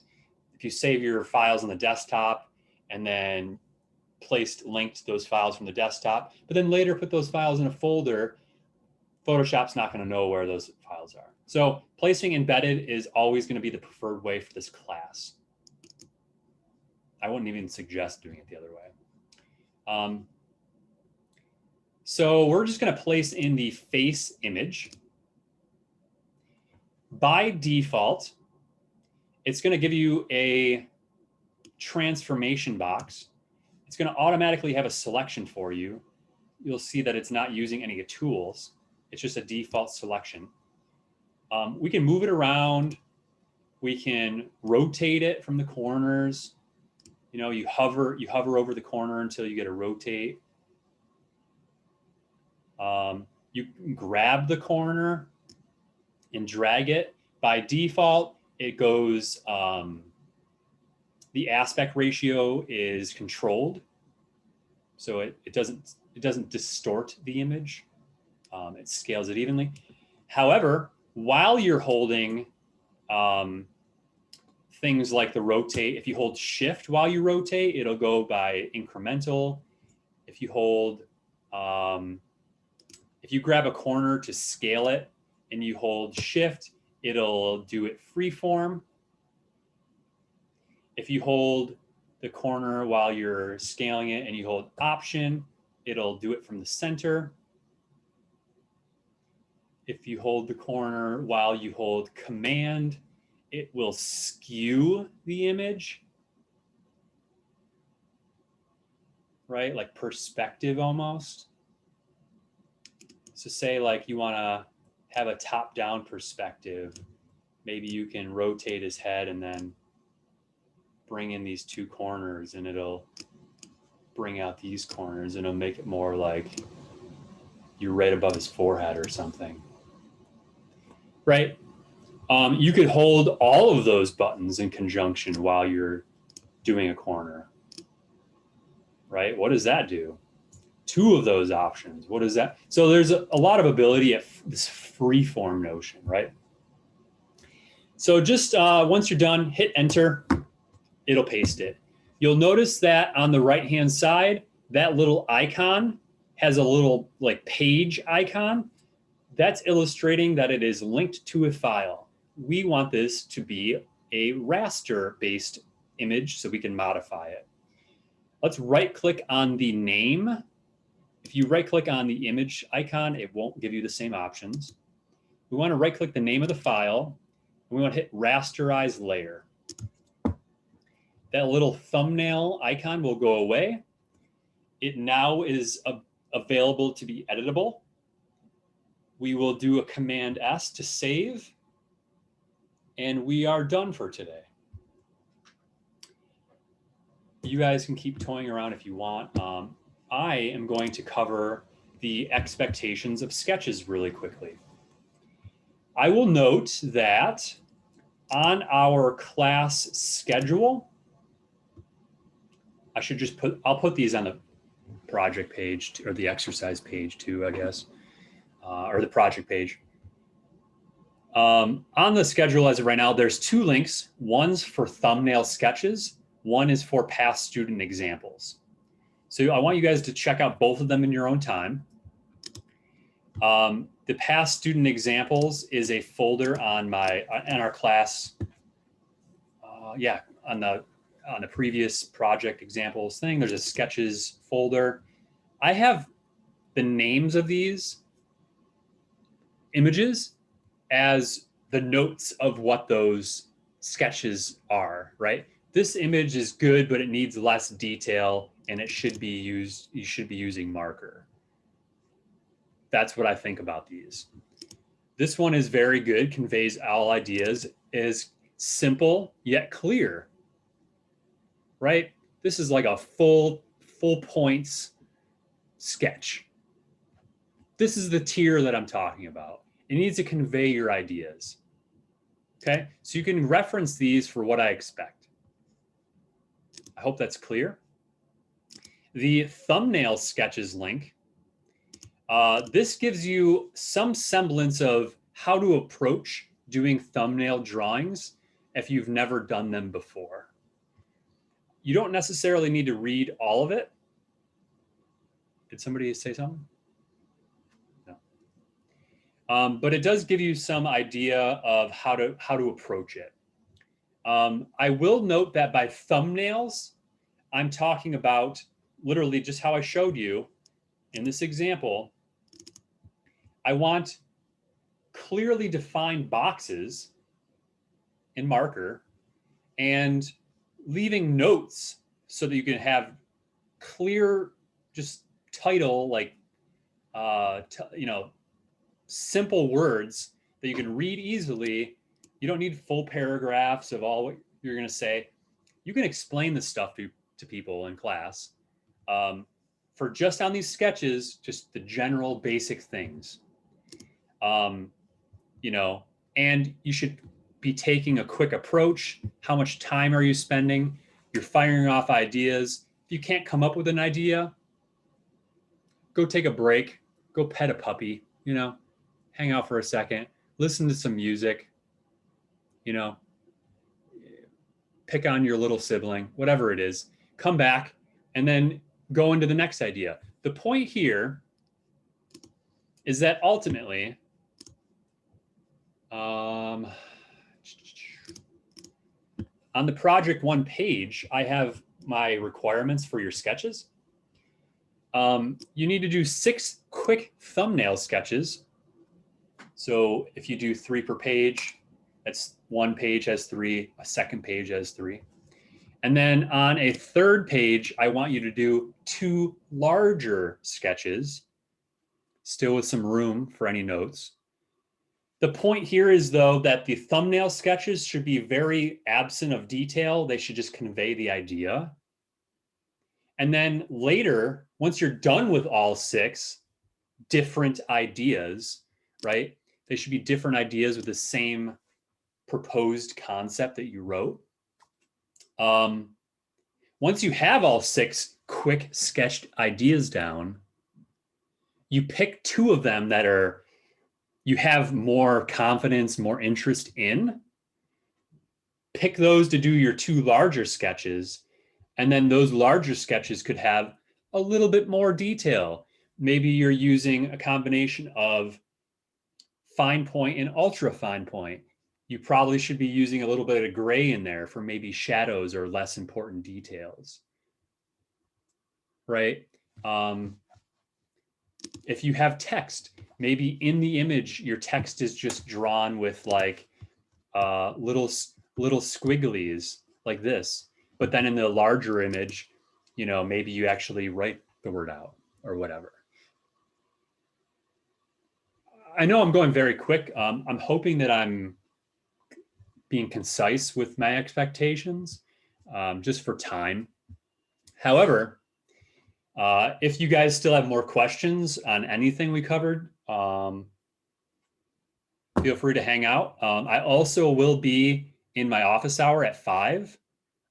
So remember, next class, you should have finished a bunch of things. Have your writing done with your partner, submit that. Again, doesn't need to be super polished. Could be a decent ramble as long as there's paragraphs. You both put in time. You've done some research. You should have your sketches done and uploaded. And what's the last thing? There is a quiz today, so remember that. I will say that this today and up until Wednesday probably is like one of the busier days you'll have from me. I want to give you that full transparency. As we go along with the semester, the writing requirement's going to get smaller. Your sketches will come quicker. You'll get more practice. Ultimately, it will take time at the beginning of learning how to come up with those ideas, brainstorming. That's the point, is for you to be able to develop this cognitive ability. So I do expect you guys to be a little frustrated, a little, anxious and such. I urge you to stick with it. The class will get super easy as we go along. And I think that's the point we're striving for. So yeah, like I said, if you guys have questions, stick around and I'll be in my office hour at 5 if you need more insight on the project.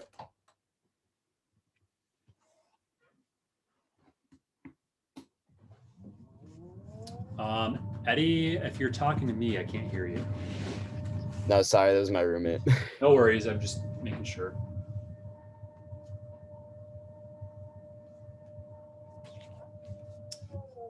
A bunch of you are sticking around. Does anybody have questions? I just didn't want to be the first person to leave. Oh, by all means, class is over. Have a good day. You too. Have a good Have one. a good one. Thank you. Thank you, Professor.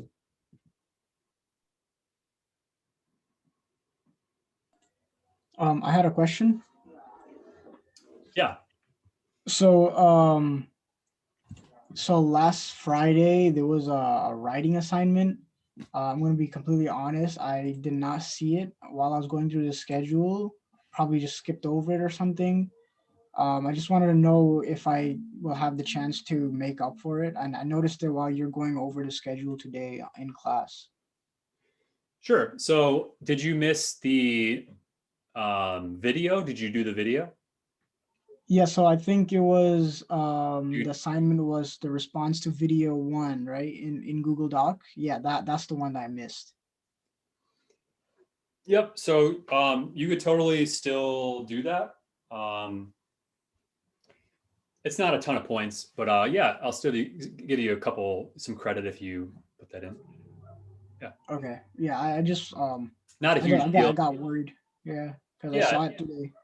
Hey, if you watch the video, that's pretty good. The bigger thing is I was going to be worried if you didn't have the proposal for your project, because that's a pretty big trickle-on effect if you are behind on that. Yeah, that one is due on Wednesday, so I'm working on that one with my partner. The what? The writing. isn't the writing, yeah, the writing for what is it called? Yep. Did you already do your project proposal? No, I spoke to my partner today because over the weekend I didn't get the chance to speak with him. So But the project proposal is, and this is the first time I've heard of anybody mentioning this. The project proposal is your own project and you propose it for yourself.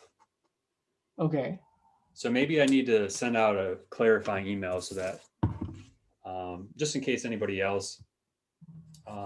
Yeah, because in the email it sounded like me and my partner are gonna make one project. For your research paper. Oh, for the research paper. Yep.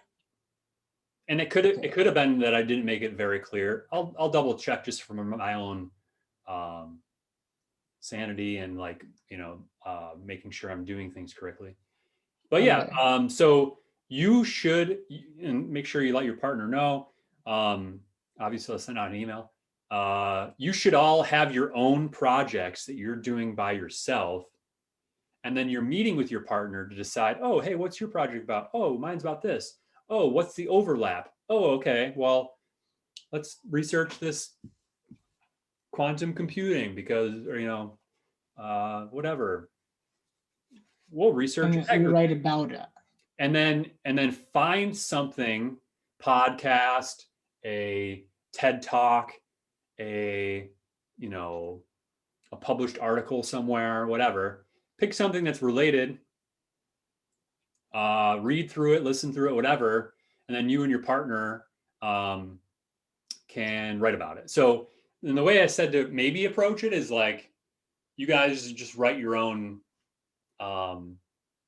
like maybe you write like 3 paragraphs or something based on how that topic relates to your project that you're doing for yourself. And your partner could do the same thing. And basically, you're just putting them on top of one another. And then you guys come together to decide how to write like an intro and a conclusion or something like that. Okay, Dude, because I'm sorry to cut you off, but in the email you said it was 400 to 500 words. So I don't know how that would be 3 paragraphs from each people for 500 words. 500 words is a little bit. But I do understand if we do one paragraph per person, like 500 words is the total. It would be like 250 words per person, right? And then 500 be the total of the entire assignment, right? Would that work? Yeah, but if you put like, okay, so say your intro's 50 words, your conclusion's 50 words, and then the body is 400 words. For example, that means 200 for you, 200 for your partner. If you put 200 words all in a word processing document, that's pretty long. That'd be really long for one paragraph. Yeah, exactly. Right. So that's why I say you'd have to break it up into a few paragraphs. And I'm not having you guys present like, mull this over and meet like for weeks on end. It's like, okay, hey, I think this relates to my project this way. My partner relates to it this way. And then the starting paragraph is just giving the reader an introduction on what it is you guys are doing here, right? It's kind of just like giving you an overview for the reader, a primer of what you're going to read. So it's very basic. And then maybe the conclusion is like, oh, well, this is what we learned. And this in a combination of their project and my or in a combination of our projects, we determined that blah, blah, blah, blah, blah, blah. All right. See, it's kind of like you are doing your own research and they're doing their own on the same topic, but you're also kind of like throwing ideas around a little bit. Yeah, it kind of sounds like combining our notes into an essay. Yeah, Like it's really kind of all I'm really expecting is kind of like that notes mentality. Like go through as in you're taking notes about, oh, I think this topic was interesting because blank. I didn't know this blank, right? And like, or whatever, and break that up into a few paragraphs and done. I'm hoping that kind of thing should take you guys like an hour, 2 tops to do the entire project. Like that's my expectation. I feel like a lot of people are gonna like do way too much or like get stuck on it way too much. But that's the expectation, is like getting some kind of research, collaborating, and then using that research in class on Wednesday to talk about stuff. Okay, so and for the topic that like each of us have to think about, what exactly is it? You said it was hyper realism or something like that. That's one approach you could take. Those are your individual projects. So I think that might be where you're also missing the link here, is your project proposal is like past due. It should have its own relation to hyperreality and or simulacrum towards whatever concept you're going to be doing, right?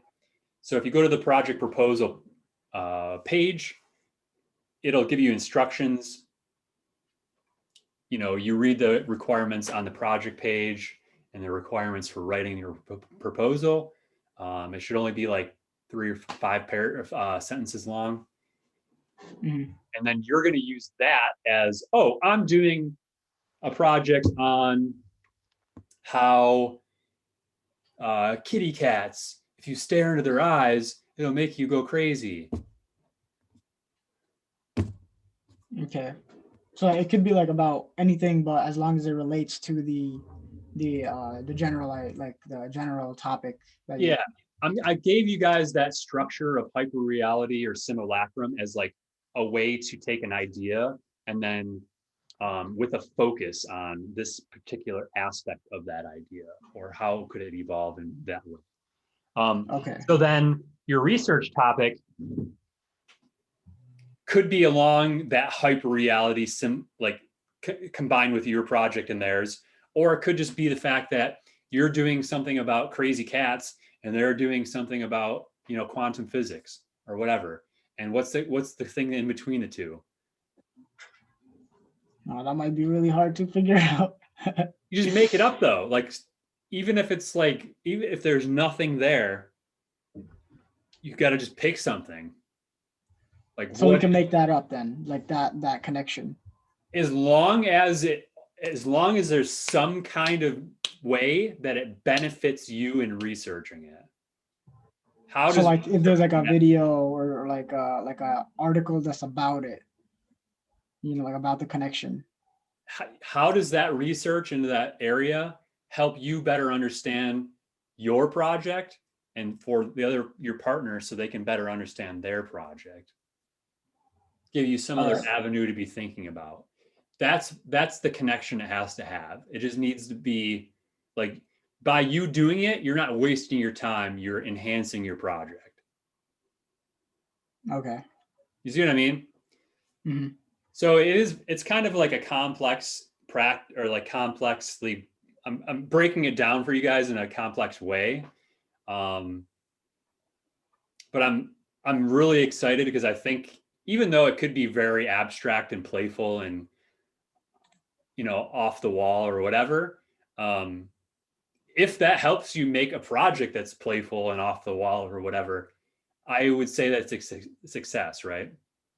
So I think it'll be pretty fun. I wouldn't take everything so seriously. Just make sure you're following the guidelines and just get it done, you know? All right. Yep. And if I have any questions, I'll be sure to email you. All right. All right. Thank you. You're welcome.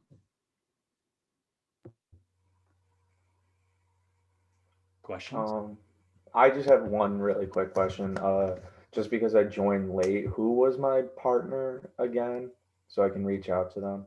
Did I say I forward you emails? Yeah, you forward them. I just haven't looked at them yet because we were in class. You added late though, right? Yeah. Shoot.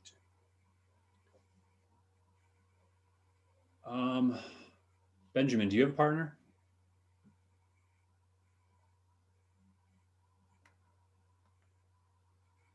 All right, there we go. So actually, I'm the one that you were emailing yesterday. We talked about me getting into the class, and you offered to let me tune into this one. Oh, okay. So I'm not officially in yet. I want to be, however. Yeah. But yeah. Well, there's 18 people in the class as of this morning, so I think so. So I think and same with the other class, there's also 18. So as long as I don't have more than 42, it doesn't even matter what class you get enrolled in, because you could just attend whichever one you have time, you know, whatever works. Okay. So why don't you two just be partners? Sure. And Benjamin, I didn't forward you any emails yet, right? No, I have only gotten the one. Okay. Our personal talk with. Sure. Yeah. So why don't both of you put your emails in the chat right now? That way you both have them, you know, like write them down or whatever. I put mine in earlier, so. And then I also mentioned you'll get the email, but if you guys are going to be able to collaborate more efficiently with a phone call, you could share phone numbers if you want, or you could just do a Zoom conversation, right? You can make your own Zoom room and invite your partner with an email or whatever. Collaborate at your own will, whatever ways you want. I need to see the chat. Okay, so Benjamin is BCMONTES.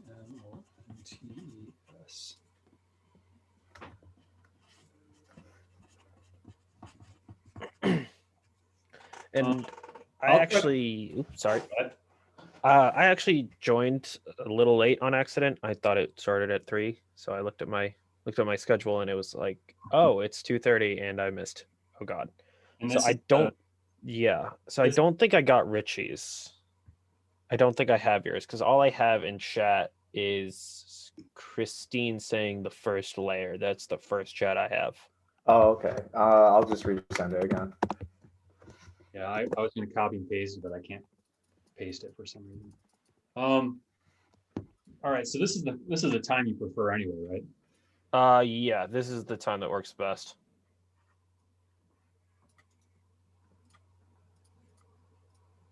Where is it? Well, that worked out that both of you need partners. That makes less stress on me. That's the goal. So I'll just add you into my contacts before you even get added, so that I hopefully can keep you in on any emails. I'll also send you, because I already forwarded them to Richie, like a couple of course emails. One of them has like everybody's partners, obviously not you two, but there's other bits in there. I don't know, whatever. You could read through them. So have you both done, probably not, a project proposal? No. Okay. Have either of you watched the video? Probably not. I haven't had access to anything before yesterday. Right. Yeah, I just found the website out like 20 minutes before class. Okay. So that's about right. Yeah. So how about you guys collaborate to do stuff for Monday? Okay. So you'll still have to sit in with people in class, in groups, just hang out, whatever. Point being is that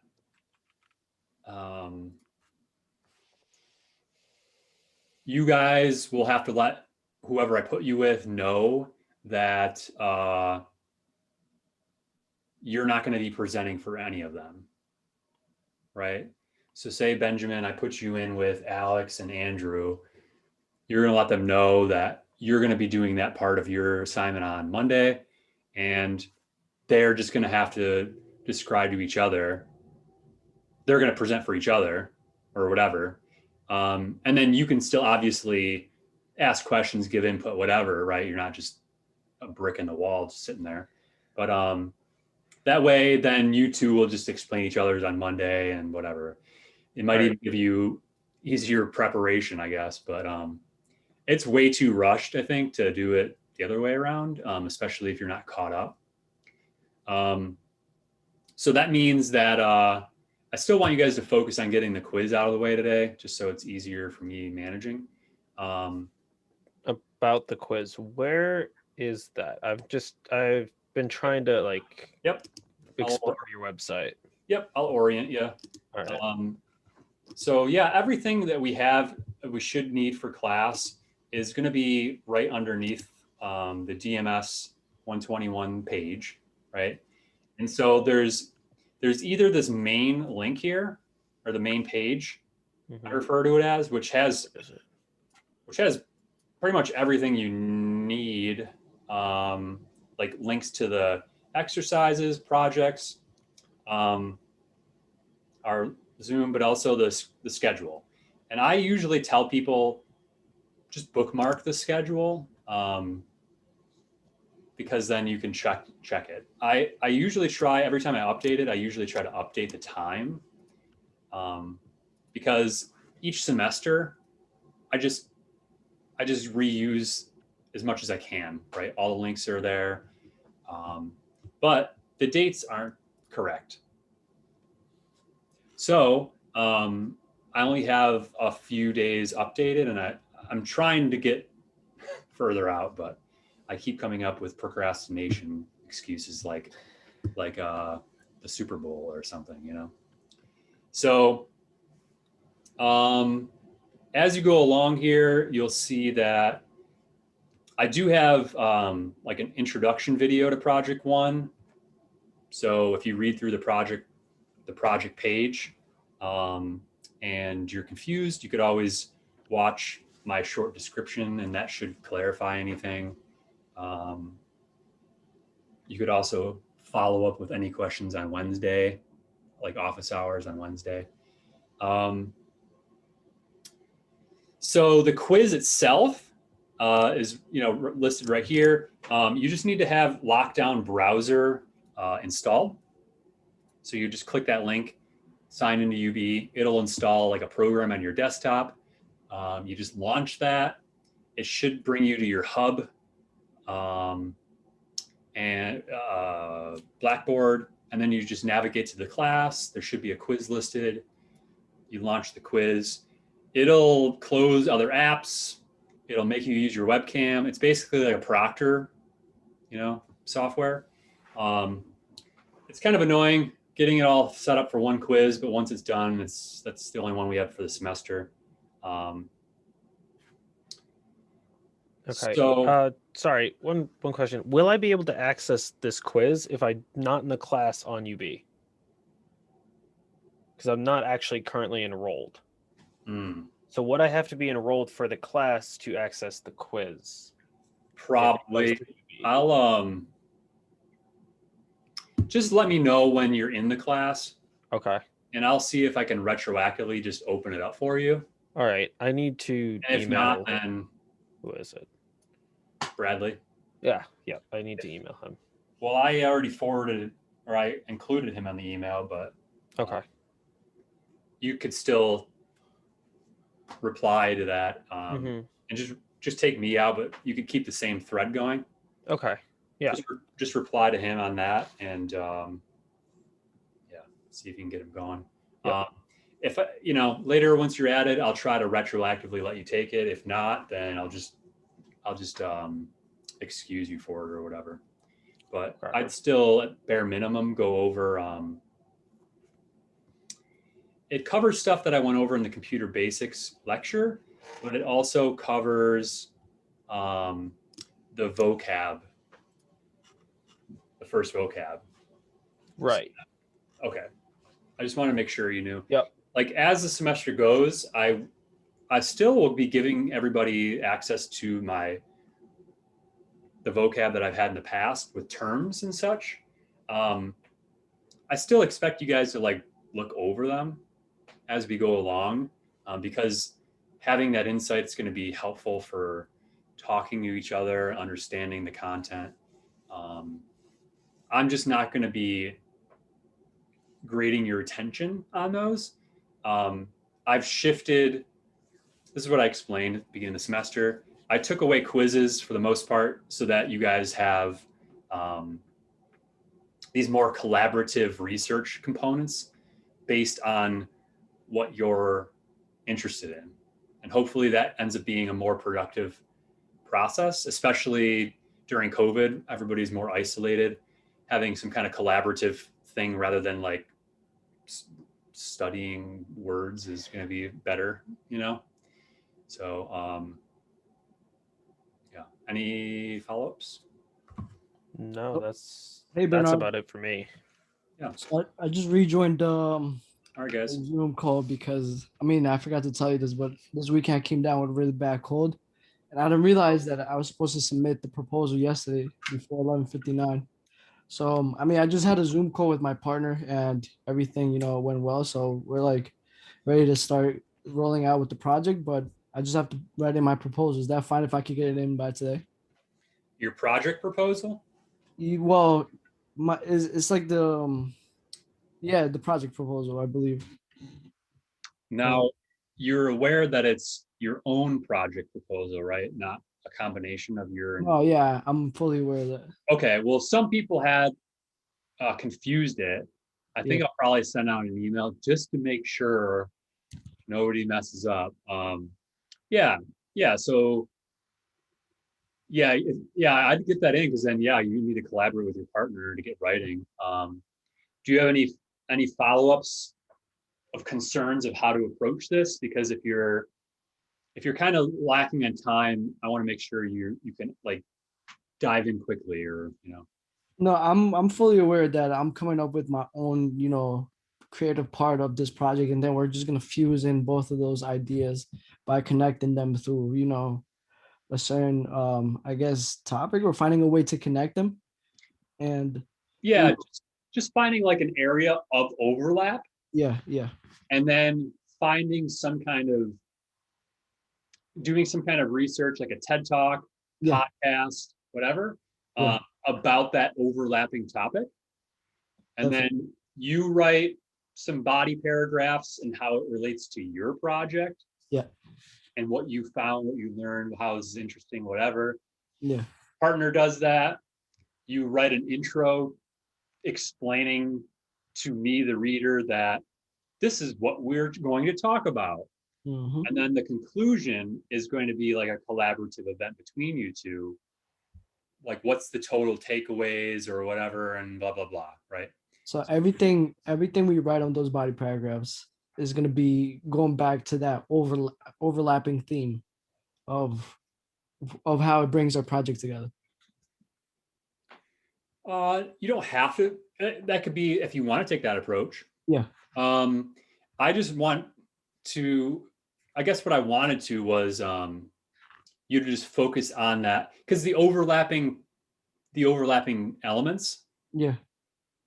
are basically like a waypoint system to allude you to what it is you're going to be researching. Okay.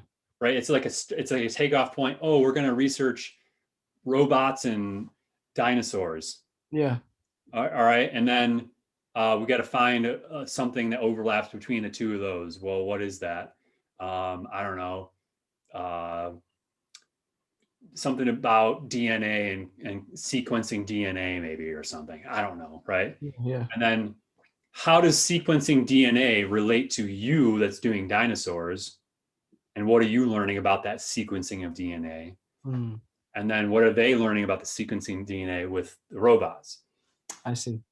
That's the expectation I had. Yeah. But you could approach it with whatever way. I just wanted to be something quick where you guys are like getting something fresh. Yeah. Getting some kind of collaborative ideas flowing. Right. And then using that research to talk about somebody else's project. So I don't think it has to be, you don't have to be super critical on it. I think it could be like a good ramble. Yeah. As long as it's there's some substance there, it's evident that you learned something and it's useful. Right. Okay. Yeah. So I just wanted to make sure you knew that, I was submitting my proposal like today. Couldn't get it in yesterday, but I'll just do that today. And yeah, we're on our good way to like starting the project. Cool. All right. Sounds good, man. Yeah. Thanks for the heads up. No problem, man. Take care. So I'm basically good. I know the quiz is going to open up at 5, right? Should. I have to go and make it right now. So okay. Yeah, I'll let you go so I can get it going. Cool. But I'll be back.